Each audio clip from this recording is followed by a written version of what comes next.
Hi everyone, it's Yvette Blowitz from SPAITGIRL.com and welcome to the Spirit Girl Talk Show podcast. I'm super excited to be here with you today in this online audio space and with our very special guest, and her name is Dr. Kate Gregorevic, who is actually a specialist Australian geriatrician and internal medicine physician. She is also the director of Project 3-6-12, an online wellbeing and exercise program, giving women over the age of 40 tools that they need to improve strength and vitality.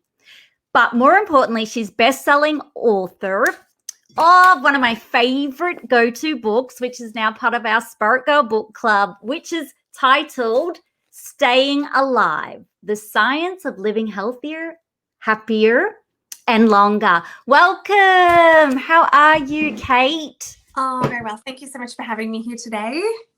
I know, it's a real honor and pleasure to be here with you. Your work is incredible. Can I say congratulations on the book, firstly?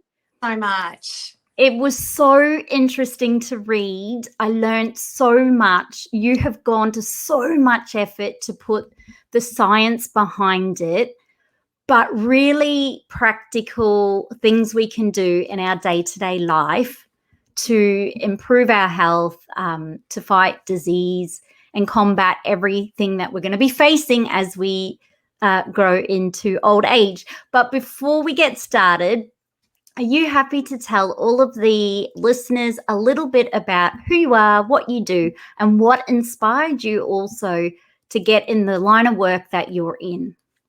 Yeah, so I'm a doctor and I live in Melbourne and I've got 3 kids as well, also a mum. And I'm a geriatrician, which is a specialist doctor for older adults. And the thing that I love about my job is that I get to look at people not just about their medical illnesses, but really look at people in what matters in their life, what their big goals are, what's important, and how we can best work towards that. And it's just incredible to get to work with people who've lived so many years of life, and I get so many life lessons and all this wisdom from people. And it's just an incredibly rewarding job. And so I feel very lucky to get to do it. Yeah, you just touched on something there, wisdom. And you talk a lot about that in the book. You're meeting people now in their 80s who are living these incredible lives. But what are some things we can do to feel good from within now? And I guess for anyone that's in their 40s in particular, I'm now 43, so I'm really interested in prevention, preventing certain illnesses like dementia and heart disease. But overall, what are a couple of key things we could do throughout our week to feel good from within and to feel healthy and to try and fight some of these diseases off? I think the point you touch on there about how we feel in our week, how we feel right now is so important. And I think I'm a bit sort of unusual in people who write and talk about longevity, because in a lot of ways, these are the things, feeling good now is a lot of what I actually center in my life at the moment.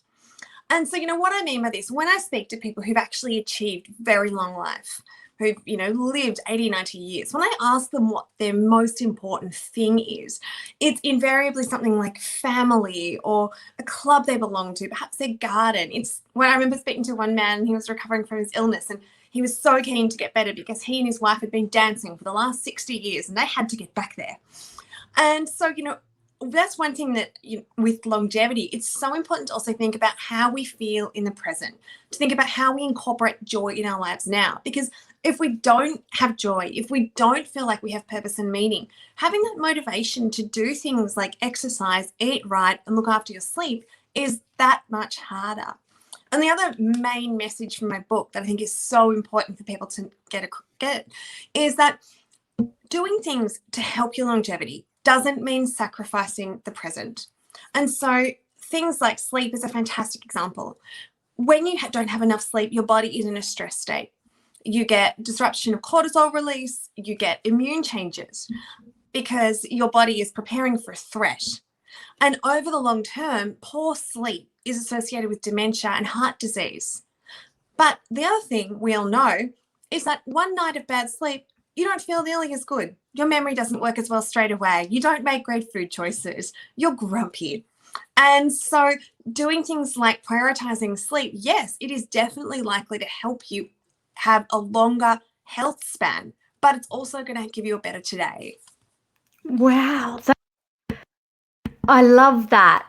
Prioritizing sleep is not only going to prolong your health span, but give you a better today. Because I feel that, like, our younger generation, especially, I see young teenagers in particular, or people even of an older age, who are going to bed after midnight or 1 o'clock and then trying to get up the next day to go to work. And there's been this hustle mentality, like you got to work your day job, work at night on your dream. But it really struck me in your book about how important the sleep was to prevent things like dementia. And that's another area I really want to talk to you about. And if we could share more with our listeners, what are some things we can do to help prevent onset of dementia? And roughly what age are you now seeing onset of dementia happening? Yeah, look, one thing with dementia, it's a really scary illness. And I think part of it, almost all of us know someone who has dementia. You know, I lost my own grandfather to dementia when he was a relatively young age of 82. So, and it is something that, you know, it's a scary thought, especially if you've seen someone, because some people can become quite distressed with it. But one really positive thing that we are seeing is that people now in their 80s are at less risk of getting dementia than people who were in their 80s 20 years ago. And we think this comes back to the importance of positive lifestyle changes and better control of secondary risk factors. So some things that people can do are going to the GP, getting your blood pressure checked and getting that treated, getting checked for diabetes, those sorts of things. The other thing as well, there's a lot within our own power to decrease the chance of dementia. So staying active, eating a nutritious diet, and there's evidence particularly around the Mediterranean diet, getting enough sleep, but also staying cognitively engaged. And we often think, people often say cognitively engaged, people think straight away brain training, but you don't need to do brain training. You're better off doing something you really enjoy. There's so many ways to get challenge in life. Being social in itself a challenge. You know, learning a new skill, learning a hobby. It's doing something that, you know, sparks joy, something that adds to your life now. So I think it's really important to think about the way you can incorporate all of these things to decrease the risk of dementia in the future. That's incredible. So just being happy can help decrease dementia, like doing learning something new, whether that be a craft hobby or just even a topic. How does reading, because I love to read, as you know, or I love to try to read, but is that a really great way to help also with reducing the risk of dementia, reading? I'm not sure of any particular studies that look specifically at reading, and I think it would depend how you're doing it and what you're doing and what you're doing with it. I think if you read a book and then go to a book club and have a discussion and listen to other people's opinions and get new ideas, then that would certainly count as a form of cognitive engagement. Wow. Okay. That's so great to know. And then are there some foods we should be eating in particular? You mentioned the Mediterranean diet. Yeah. For someone tuning in, can you share a little bit more about that? Yeah. So the Mediterranean diet is the best studied diet pattern looking at longer term health outcomes. And these are the lucky people who live around the beautiful Mediterranean Sea.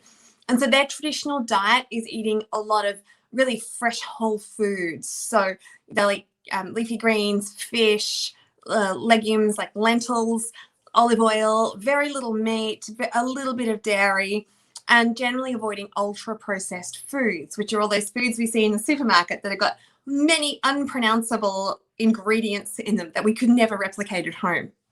And so one of the studies that looked at this was one done in Spain.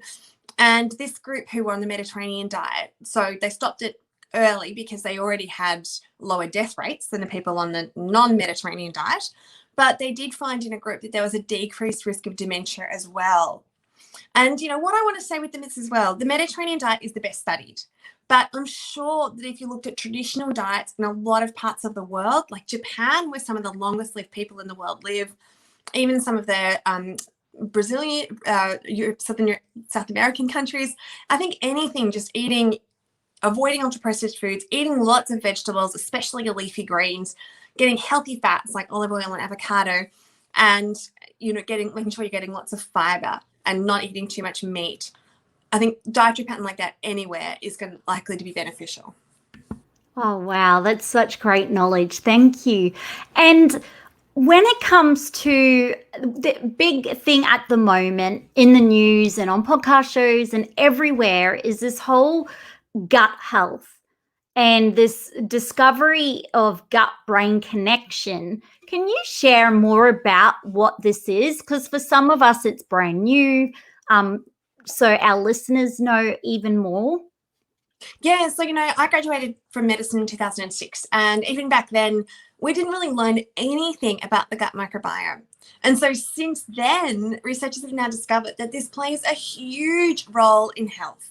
And basically, our gut microbiome is like a rainforest. It's this incredibly complex ecosystem where all the different bacteria and fungi and viruses and things that live there are interdependent on each other and affect each other. And there's even different environments within there. So if you imagine the rainforest, you've got different animals living in the canopy and different animals living in the soil. And so that's a bit what our gut is like as well. It is something that we still have a lot more to learn about. But the more we see that these gut microbes actually release certain chemicals, sometimes they're their own metabolic products that influence our gut health. And these can be things that can promote a healthy lining of the gut so that we can then get decreased exposure to the bacterial products. Some of them help to nourish the cells in our colon as well. We've also got the vagus nerve, which goes from the brain to the gut. And again, this was thought to be largely the brain controlling the gut, but now we know that a huge amount of the information in this nerve is actually going from the gut to the brain. And so we think that's some of the ways that our gut bacteria can influence our mood, because we're learning more and more that diet, probably via gut bacteria, can actually, if a good diet can actually decrease symptoms of depression. And we're starting to look more into ways that inflammation in the lining of the gut might be linked to some of the chronic diseases. And, now what I would say with all of this is we're still very early in what we actually know about the gut and, what are the right bacteria and how do we do that. And so, for me, reading it all, I think the big take-home message is keep eating your vegetables, get your fiber, feed that garden. Wow, this is incredible. Eat your vegetables. So that would be the best way to help us get better gut health. Because we go into the chemists and you see all of the inner health and the probiotics, and we're sort of even now looking for products at the supermarket that have like a promoted prebiotics or probiotics. But if we just focus on eating the vegetables and lots of it each day, that will naturally help. Yeah, and look, number one, with those probiotic supplements, we don't know, they get a bit degraded. You don't actually know how much you're getting. For it to work, it's got to pass through your mouth, get through your esophagus, through your stomach, through your small intestine, all the way to your colon. And the other part of this as well is you can't grow a garden in concrete. If you nothing but ultra-processed foods, and you can't make up for it by taking a probiotic. And so, that tablet's going to have maybe 1 or 2 strains of bacteria compared to eating an apple, which is not only full of fiber, but it's also got, millions of bacteria in it. This big variety. And so I think the idea of a supplement, the idea of a probiotic is incredibly appealing. But a lot of the time we can't take these shortcuts with our health. I love that. A lot of the times we can't take these shortcuts with our health. So it's really going back to that natural ability. In your book, one of the things I really loved, and it just so much information in your book. For everyone tuning in, you have to get Staying Alive. But in your book, you also talk about loneliness. Now, that's been another big topic, obviously, due to COVID-19 and the global pandemic and lockdown. How does that affect our health? It's something I hadn't really thought about until I really dived into your book. But can you share more of that? Yeah, I mean, humans are innately social creatures. And, nowadays we have supermarkets, but not that long ago, we had to forage for our food. And so a person alone can't survive. And so we need each other. And when we're lonely, when we feel like we connection, we enter a stress state. And our bodies respond by releasing extra cortisol or changing the way cortisol is released. It can affect our immune function as well. And so all loneliness is linked to, again, things like dementia. It's linked to cardiovascular disease. But the other part of that as well is that it's not just about being surrounded by people. It's about the quality of the emotional connection. And so, you think about a young mum at home in a house with small children can sometimes feel quite lonely, because you need some adults to help with that, even though they're surrounded by people. I love my children dearly, but sometimes I need. And so, during this pandemic as well, I think this became apparent more than ever. And I was one of the few people who actually still went to work during Melbourne's lockdown, but a lot of people barely saw others for months and months on end, and people really suffered for it. And, it just highlights again, just as humans, we need each other. We need to find ways to connect with each other. We need to help each other out. And this feels really good. And it is also part of living as long as possible. So when you're looking at your health routine, making positive changes, make sure you include things like coffee with friends. I love that. Thank you for sharing. Make sure you include coffee with friends, because we can kind of get so busy, like with work and you mentioned kids. But now if we're out of lockdown is the opportunity to schedule catching up with friends. Because you went through a really intense period in Melbourne. I'd never seen anything like it before in my lifetime. Melbourne was always hustling and bustling and busy, and then it was just like a ghost town in the actual city. What were some things you learnt from going in lockdown, or what were some things you did as part of your self-care rituals, even though you're still working? Yeah, and look, it was one of these times, it's really made me reflect on what self-care means to me and what I need to do to look after myself and the importance of it. And, it was a hugely stressful time because we couldn't see our family, we couldn't see friends. And for me, my work at times was very stressful because I work with older adults. And so one of the things for me was, I guess, having that the social connection. It really highlighted that importance because I would debrief with my colleagues. And that was really helpful. The other thing, simple things, we talk about health, but having some playtime with my kids was also incredible for my mental health. And it really made me appreciate, just getting on the trampoline and playing silly games with them. And I think as humans, we need a bit of silliness. We need to not just be sensible all the time. We need a bit of joy. And that's where having something in your life where you can do that is really important. And the other things for me as well was just those tenets of self-care. And so, if I'd had a really stressful day, I was lucky I could walk to and from work, and then I might come home and do a weights workout, do a high intensity workout, work off some of that cortisol. And also, again, eating well for myself and getting my sleep. And, at times with the anxiety, that was more difficult, but really making sure I had those good sleep habits, a regular bedtime, a regular wake up time, not drinking caffeine in the second half of the day, making sure I did non-stimulating calming activities like reading a lighthearted novel before bed, and really helping myself switch off. Wow, I'm going to ask you this. When you talk about sleep, regular pattern, so you're setting, exactly when you're going to go to bed, when you're going to wake up.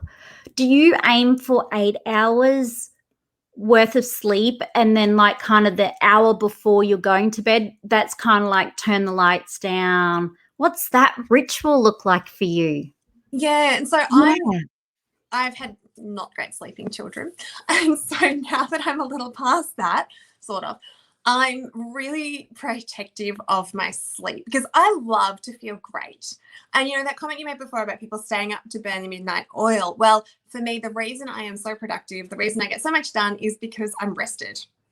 And so, yeah, I do aim for 8 hours every night. And one of the myths about aging is that you need less sleep. You don't. Adults still need 7 to 9 hours of sleep throughout life. And so for me, that evening is often quietly reading with my kids, helping them settle. And then once they've gone to bed, I just love to settle in with a good book for an hour. And I think, some of the traps people can fall into is you don't want to get too warm before bed because our body cooling down helps us get ready for sleep. The other one I often see is people doze off in front of the TV and then you've lost a bit of sleep pressure. So it's harder to get to sleep. And the other thing is also avoiding alcohol. And I don't drink very often. When I do, I'll have one glass and I'll try and have it at pretty early in the, about 5 o'clock so that it's well worn off by the time I go to bed because alcohol can also disrupt our sleep. Oh, that's so great to know all of this. Some people reach out to me and they said, they were so stressed they couldn't sleep. Not every GP does this, but they were given things like Valium, sleeping tablets. Do you think we should first try all of the natural healthy things? And then what's your thoughts on that? There are times when those medications are appropriate, but the problem is the effect wears off within days and then your brain just starts to expect it. And our brain's receptors change quickly and people become tolerant and dependent really quickly on those. And in the long term, they certainly don't lead to better sleep quality.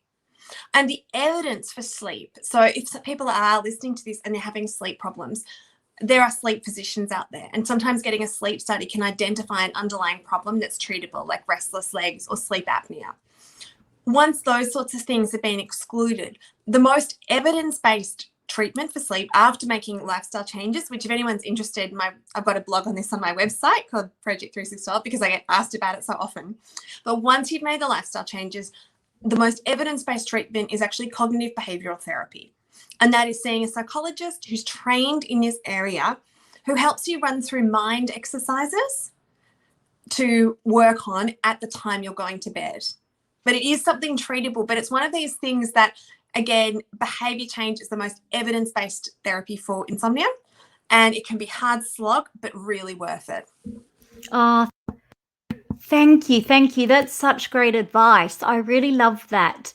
So also just seeking the psychologist and going to talk to them about it and then seeking further assistance instead of just sort of like you said, getting, because a lot of people say to me, I'm hooked now on sleeping tablets and things like that. So whilst we've had a lockdown, it also did create for some people for the very first time some health issues that they hadn't experienced before just due to the stress. Are you big on meditation and things like that? De-stressing that way? Yeah, I personally don't meditate just because I get interrupted too much.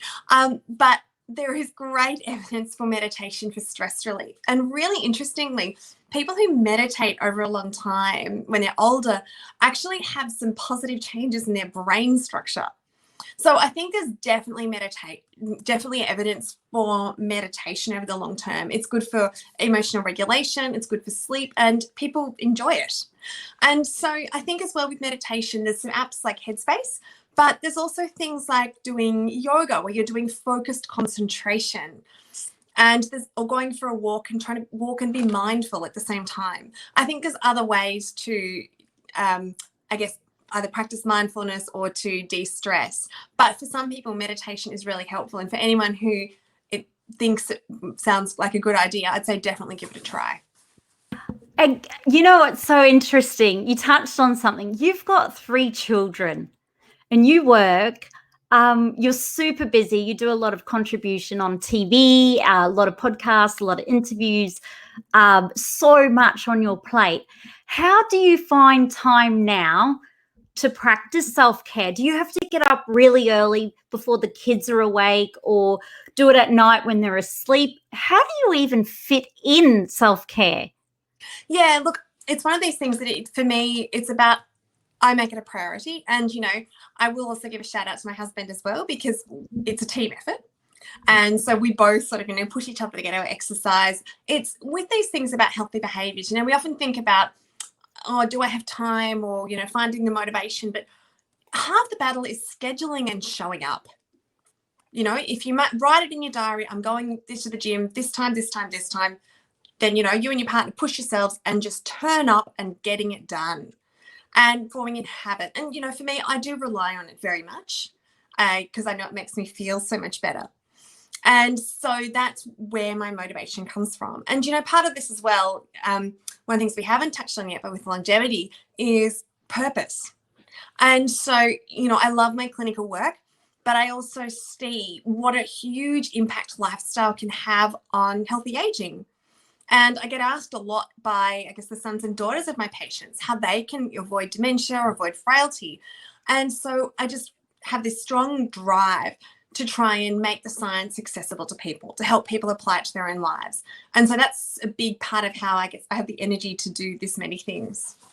Yeah, I was about to say, you have so much energy and your skin is glowing. For all of our audience who's tuning in on audio, go to the Spirit Girl YouTube channel just so you can see how radiant Kate's skin is. It's so good. What do you do with your skin? I mean, apart from eating healthy, it's just glowing. It's so healthy. I do remember when I was 15 and one of the teachers at school, we were all sitting in the sun. She said, you girls are going to regret that later. But, luckily, a couple of years after that, I did start to think about sun protection. And so since I was quite young, I've been wearing 50 plus and invisible zinc tinted moisturizer every day. And so they're really key parts of what I try and do to look after my skin. And, living in Australia, we have very strong UV. I've got fair skin. These are really important things as well. I guess the other evidence-based things for skin, I use a vitamin C serum, and I use a retinol as well. And these are things that have got some evidence around pigmentation and fine lines. So, but I think the biggest thing is sunscreen. Yeah, I love it. Sunscreen, because that's incredible tips. Thank you for sharing. Now, I want to ask, you touch a lot on strength training. How important is that now as we age? Yeah, so strength training is one of these things. I didn't get into it until reasonably recently. And, I was always scared when I was younger that it would make me bulk up. And, women have this message that we're given that we're supposed to exercise to get smaller.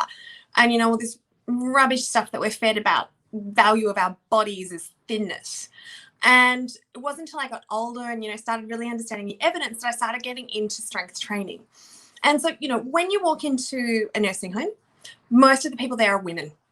And it's not just because women live longer. It's because women live longer but with more disability than men.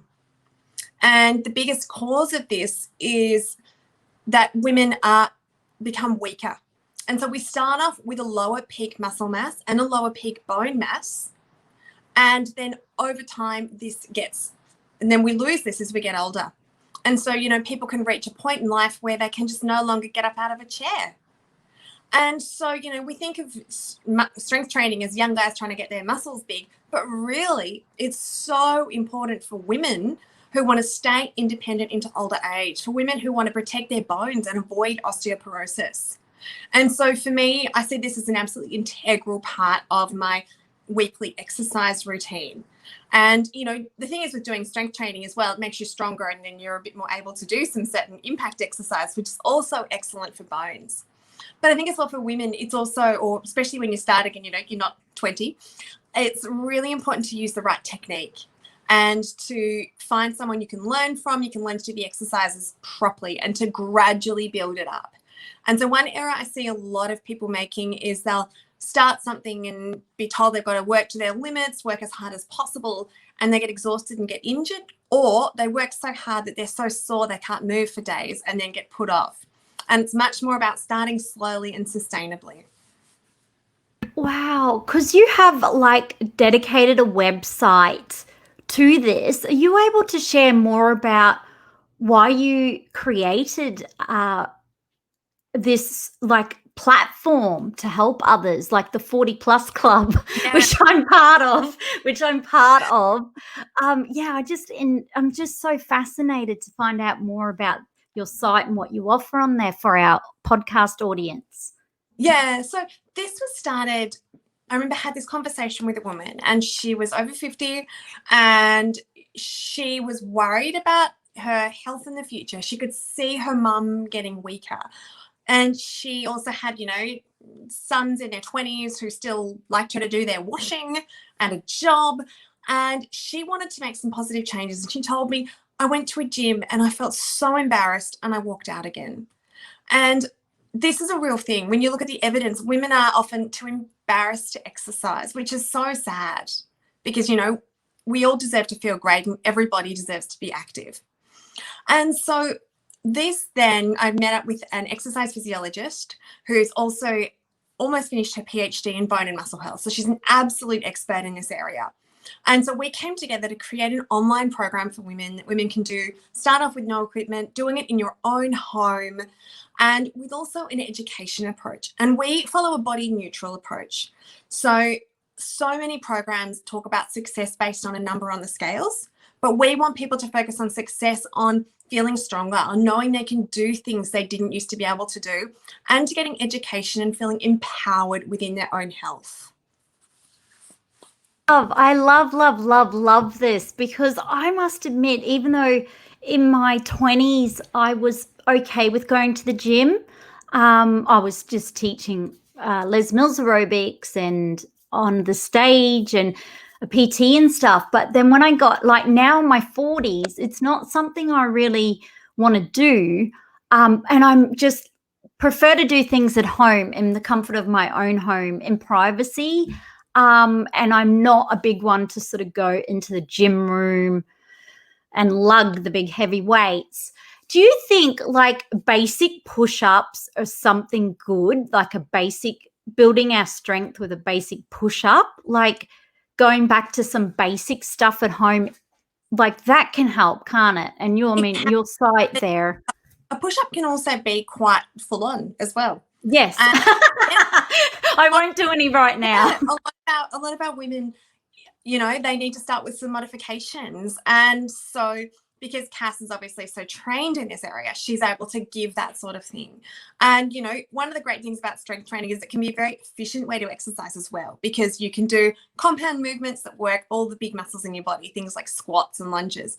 But it is also a matter of, starting at your own level. And so some people will start off with just doing, knee push-ups or really gentle approaches. And it's just about building that up gradually. And then, before you know it, you've gotten to a certain level of strength you never knew you could do. Yeah, I love that approach because people reach out to me and say, I'm in the 40 plus club now and I can't jump on boxes. And they're seeing all this stuff on Instagram and they're feeling really like I can't do that. So they're feeling very disempowered. So I love how you've got that empowerment of the things that you can do from an expert perspective.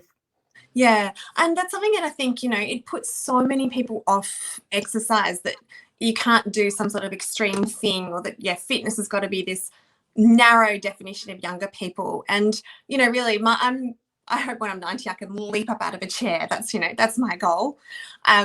But it is also one of these things that's great for everyday life. And it's something that we should all just feel proud of what we're able to do and measure against yourself, measure against your own improvement. It's not about what the person next to you can do. Yeah, I love that. Measure it against your own self, not what the person next to you can do. That's incredible. And you touched on something that I have seen in aged care, where it's predominantly women.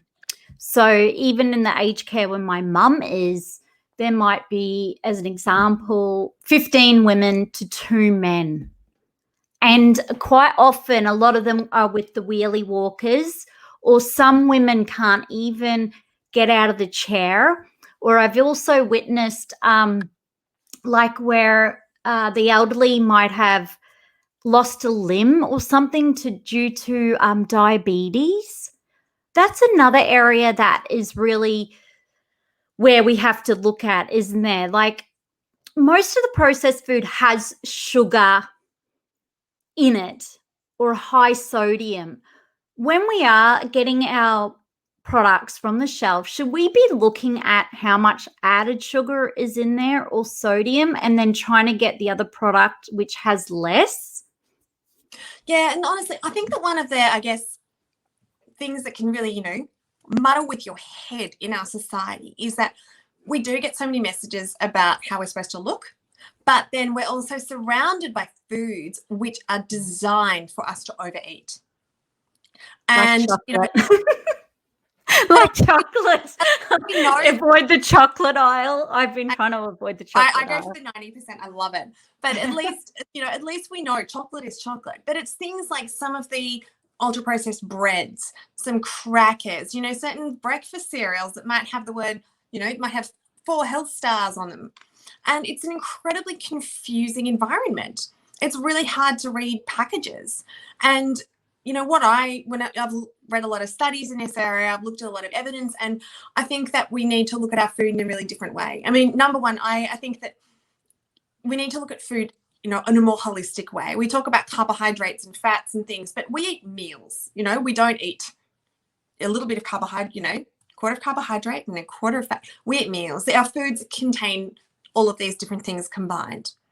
And I think really anytime we start venturing towards the ultra processed foods, we've got to be conscious that most of them are not good for us.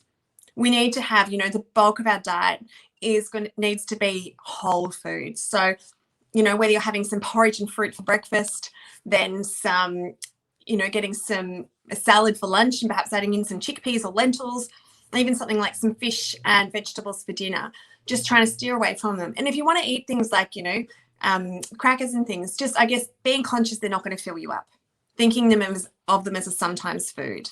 And there's so many large population studies now that show that avoiding ultra processed foods is likely to decrease your risk of dying young. Wow, that's incredible. Because, thank you for sharing about that, because I have only had an insight into diabetes and the tribulations and the challenges since my mum's been in aged care. And I'm seeing more and more women who are in either wheelchairs because they've broken their hips or they can't move. And it just is so heartbreaking, and they sadly are in so much pain because their circulation. And one woman, they're just so down and depressed, like their inability to move. So I feel like you must be the same, and all of our listeners, if you can move, I've discovered it's such a gift. It's a blessing.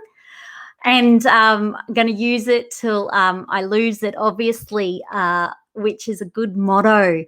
But now I want to find out, how did you carve out time to write your book? Because you're so busy, and you're a mum of 3. So we're going into the book now. We're going to dive into how did your book come about? How did you find time? Yeah, look, as I said, I found it was an absolute passion project. So, I've done a science degree and a medical degree and a PhD because I just love science and understanding research. So that was a joy to do. But it's also so important to me to try and make this accessible to people because, understanding the science is really amazing. And in this book, I've tried to explain it, but I've also tried to explain a bit of how we know things.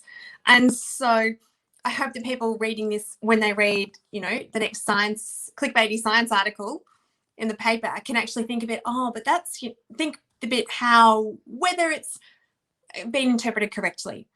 And so, as I said, it was a huge amount of motivation. But how I did it was getting up at 5 a.m. every single day, usually letting my then 1-year-old watch a video on my phone and just making sure I got a few hundred words done every single day. So it's just consistency. Oh, that is incredible. I love this dedication. 5 a.m. That is, and just every day, 100 words or more, consistency. And when you talk about why you wanted to do it and your love for research and making it accessible, your face is just radiating and lighting up, and you can feel like it just sets your soul on fire. The fulfillment, obviously you're on a mission to prevent as many people aging with these, challenging diseases like the dementia. And I mean, it must be heartbreaking working with elderly. And then, what I'm finding really difficult in the aged care is you get to know someone. Like I see an old lady, and she's nearly 100 and she's had a good innings, but you get sort of like attached to them, and you get used to seeing them. And it's a sad process, the getting to the end bit. And my mum's in aged care now, and I keep reminding myself, I'm never going to get this time back. This time is so precious. It's not a burden on me. Because I did get caught, Kate. I don't know if you have experiences with family members where you can feel quite stressed out about having a loved one who's elderly and really ill. And you feel sometimes helpless, like you can't do anything to fix the dementia or the Alzheimer's, and you just, you feel a little bit helpless. So I'm trying to sort of switch it around to be more a blessing. And this is a precious time and not so much of a burden. But do you experience that with your clients and clients' families, the sort of burden of aging? Yeah, it is. And, we do know that all our lives are finite. And, we know that theoretically, but then I think actually seeing it, no one's ever really ready for it. But when I look after people at that time of life, in a lot of ways, this actually can be incredibly rewarding. And it's because I can often be the person who comes in and says, how do we help this person have the best day they can today? What foods do they really enjoy? Let's get those, what music do they like? People often get huge fulfillment just out of being around the person they love. And even sometimes people can't speak, but you can just tell from their expressions that they're still getting joy from it. And in a lot of ways, it's a message that we can apply to all of our lives. We all make these decisions to try and have a good day today, whether it's choosing food we like, whether it's spending time with people who we connect with. And, this just becomes even more important when we know the days are more limited. Yeah, wow. I love all the work you're doing. The more people we can help to get stronger, to reduce dementia, and because I just feel it's going to be a bigger pandemic, because I know myself from 10 years ago to now, I'm not even remembering, mobile phone numbers. Everything's in my phone. And I'm hearing them talk more about this digital dementia where we're so reliant on our phones. But I've got to ask you, Kate, what is something like, obviously you've written the book now and you've got that research there. What is something you really hope for the readers? Because we've got your book club, you're part of our Spirit Girl book club. What do you really hope to achieve, or what do you wish for the reader? I just really hope that readers will look at this, look at the evidence, but then also take a moment and reflect on their own lives, reflect on what gives them purpose and meaning, and reflect on what gives them happiness.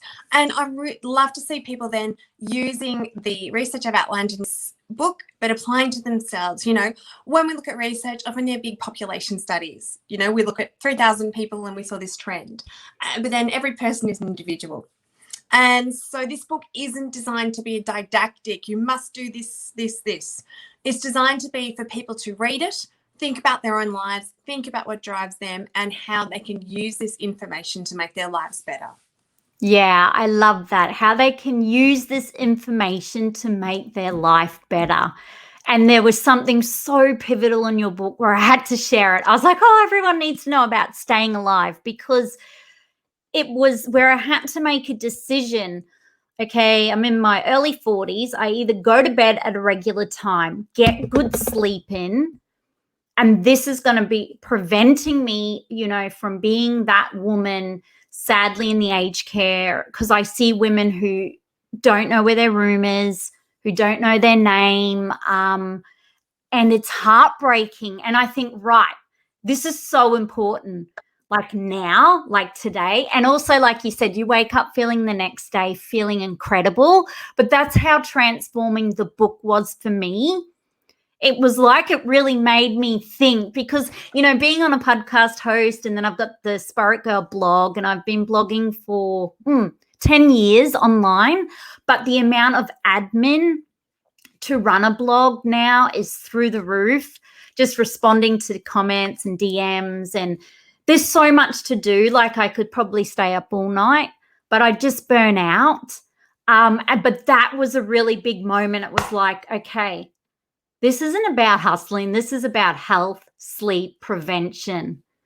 And this is about me not being that lady who doesn't know where her room is. Like, kind of like I could see the importance of it. So thank you so much. I could talk to you all day about staying alive research. You must feel so excited that research is still unfolding. So much they're learning now, and there is so much more we don't know that's going on underneath the skin. And I think your book, I learned so much about the cells, but like aging, but not, I can't believe that I could actually get it. Now, everyone's probably laughing, but I kid you not, like, I actually got the science and the research, and then how I could apply it. And when I find a book that's really easy to read, can I say you're an incredible writer? When I can read a book that's easy to read, someone who's quite dyslexic, I get really excited. I'm like, if I can read this, anyone can get this. So I'm just super grateful I got to spend time with you today. You are an incredible, incredible human spiritual being on a mission just to help so many people feel good from within, to feel happy, and just to age healthy, like just to prevent the human suffering I see when I go into an aged care home is unimaginable. Just hearing women cry. I've had women come up to me who are crying. They don't know where the toilet is. I've seen men, older men, crawling on the wall. Just the pain and suffering is really immense. And I think if every young person or someone who's never been into an aged care even just volunteered for a week, it really just gives you more of an insight as to why we have to live a healthier life. Because it's really easy, I think, in your 20s, you're really like a little bit immune unless you've got an elderly family member. If my mum wasn't ill in aged care, I'd have no idea still in my 40s. I wouldn't, because my dad's in his mid-70s and he's super fit and healthy and he's got really great health. And see, if I both had two great parents with great health, I'd still be in my early 40s not knowing. So I kind of feel grateful that I know, but I definitely encourage everyone to grab a copy of your book, Staying Alive, just to focus inwards. It's really important. I love your book. I love all the work you do. You're incredible, Aussie. I'm getting goosebumps now. Really, really incredible what you do. So thank you for all the work you do. It's beyond incredible. Well, thank you so much. And hearing you say all of that just helps me feel motivated to keep on going. Yeah, no, I just love what you do. There hasn't been a book. Very rarely do we get books like Staying Alive. And for everyone tuning in, I kid you not, very rarely in my time looking on the bookshelves are there books about why we really need to exercise and look after ourselves. See, everything on social media that I see is very driven on body. You know, I'm going to do this workout because I want to pull up my shirt and show you my abs. And I kind of went, no, like it's just such an empowering message that we're exercising to prevent some really serious illnesses and some that have no cure. We don't have a cure for dementia. We do not have a cure for Alzheimer's.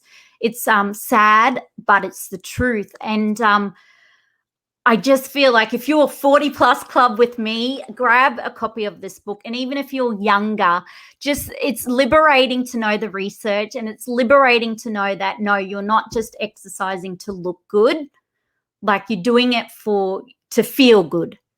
The feel good message, I think, has to be shared more and more and more on social media. You're doing it to feel good. And you touched on this today throughout the talk. Do it to, feel good, to be happy, to be joyous, and you're on a mission to feel good and to help others to feel good. So thank you again. It's been an absolute pleasure. How can we stay in contact with you now after the podcast show too?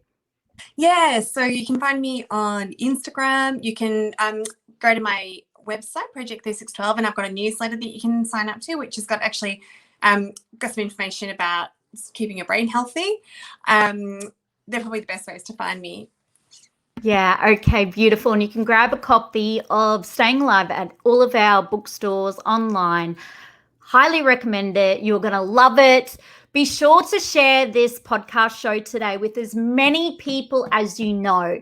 The more we can help others to feel good from within, the better. I'm on a mission too to help you all to feel good, as well as Dr. Kate Gregorevic, if I get that out right. And seriously, if I can help anyone to ease human suffering and pain within and just to feel good, I feel like this is the purpose of life. We all want to feel good. So thank you again from the bottom of my heart to our beautiful guests, to all of you listening. Love you to bits. Be sure to subscribe, to leave a 5-star rating and review, and to tell someone you love too. And together, let's feel good from within. We'll say goodbye. Love you to bits. Bye.